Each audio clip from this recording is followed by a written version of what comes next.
ನಮಸ್ಕಾರ. ಜೀನಿ ನ್ಯೂಸ್ ವೀಕ್ಷಕರಿಗೆ ಸ್ವಾಗತ. ಕರ್ನಾಟಕಕ್ಕೆ ಮತ್ತೊಂದು ವಂದೇ ಭಾರತ್ ರೈಲು ದೊರೆಯಲಿದೆ. ಬೆಂಗಳೂರು ಹಾಗೂ ಬೆಳಗಾವಿ ನಡುವೆ ಈ ವಂದೇ ಭಾರತ್ ರೈಲು ಸಂಚರಿಸಲಿದೆ.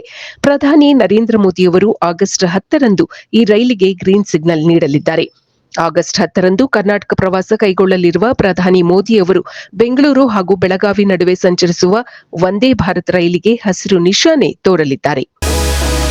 ಸಾರಿಗೆ ನೌಕರರ ಬೇಡಿಕೆ ಈಡೇರಿಸದಿದ್ದಲ್ಲಿ ಕರ್ನಾಟಕ ಬಂದ್ ಮಾಡಲಾಗುವುದು ಎಂದು ಕನ್ನಡ ಪರ ಹೋರಾಟಗಾರರ ಸಂಘದ ಅಧ್ಯಕ್ಷ ವಾಟಾಳ್ ನಾಗರಾಜ್ ಎಚ್ಚರಿಕೆ ನೀಡಿದ್ದಾರೆ. ಸುದ್ದಿಗಾರರೊಂದಿಗೆ ಮಾತನಾಡಿದ ಅವರು, ಸಾರಿಗೆ ನೌಕರರದು ಬಹಳ ವರ್ಷದ ಬೇಡಿಕೆಯಾಗಿದೆ. ಸರ್ಕಾರ ಕೂಡಲೇ ಇದನ್ನು ಪರಿಗಣಿಸಬೇಕು.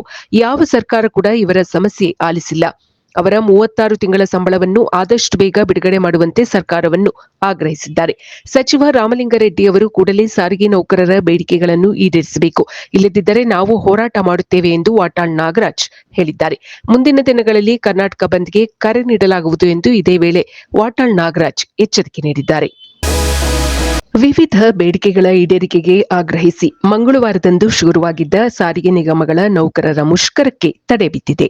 ಹೈಕೋರ್ಟ್ ಸೂಚನೆ ನೀಡಿರುವ ಕಾರಣ ಸಾರಿಗೆ ಮುಷ್ಕರವನ್ನು ಮುಂದೂಡಿಕೆ ಮಾಡಿರುವುದಾಗಿ ಸಾರಿಗೆ ಸಂಘಟನೆಗಳ ಜಂಟಿ ಕ್ರಿಯಾ ಸಮಿತಿ ಅಧ್ಯಕ್ಷ ಅನಂತ ಸುಬ್ಬರಾವ್ ಘೋಷಿಸಿದ್ದಾರೆ. ಮುಷ್ಕರ ಕೈಬಿಟ್ಟಿಲ್ಲ, ಮುಂದಿನ ದಿನಾಂಕ ತಿಳಿಸುತ್ತೇವೆ ಎಂದು ಅನಂತ ಸುಬ್ಬರಾವ್ ತಿಳಿಸಿದ್ದಾರೆ.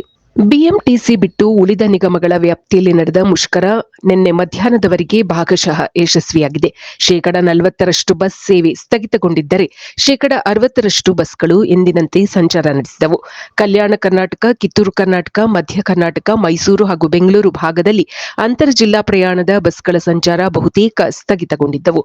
ಆದರೆ ಆಯಾ ಜಿಲ್ಲೆಯ ಒಳಗೆ ಬಸ್ಗಳ ಸಂಚಾರ ಸಹಜವಾಗಿದ್ದು, ಕಲಬುರಗಿ, ದಾವಣಗೆರೆ ಸೇರಿದಂತೆ ಕೆಲವು ಜಿಲ್ಲೆಗಳಲ್ಲಿ ಬಸ್ ಸಂಚಾರ ಬಹುತೇಕ ಸ್ಥಗಿತಗೊಂಡಿತ್ತು. ಉಳಿದ ಕೆಲವು ಜಿಲ್ಲೆಗಳಲ್ಲಿ ಭಾಗಶಃ ಸಂಚಾರ, ಮತ್ತೆ ಕೆಲವು ಜಿಲ್ಲೆಗಳಲ್ಲಿ ಬಸ್ ಸಂಚಾರ ನಿತ್ಯದಂತೆ ಇದ್ದವು. ಕೊಪ್ಪಳ, ಹುಬ್ಬಳ್ಳಿ, ಧಾರವಾಡ, ಕೋಲಾರ ಜಿಲ್ಲೆಯ ಕೆಲವೆಡೆ ಬಸ್ಗಳ ಮೇಲೆ ಕಲ್ಲು ತೂರಾಟ ನಡೆದಿದೆ. ಕೆಲವು ಬಸ್ಗಳ ಗಾಜುಗಳನ್ನು ಒಡೆದು ಹಾಕಲಾಗಿದೆ. ಹಲವು ಮಾರ್ಗಗಳಲ್ಲಿ ಪೊಲೀಸ್ ಗಸ್ತು ವಾಹನಗಳನ್ನು ನಿಯೋಜಿಸಲಾಗಿತ್ತು. ಬಸ್ಗಳ ಸಂಚಾರದ ಮೇಲೆ ನಿಗಾ ವಹಿಸಲಾಗಿತ್ತು. ರಾಜ್ಯದಲ್ಲಿ ಇನ್ನೂ 3 ದಿನ ಮಳೆಯ ಅಬ್ಬರವಿರಲಿದೆ. ಕರಾವಳಿ ಹಾಗೂ ದಕ್ಷಿಣ ಒಳನಾಡಿಗೆ ಆರೆಂಜ್ ಅಲರ್ಟ್ ನೀಡಲಾಗಿದೆ.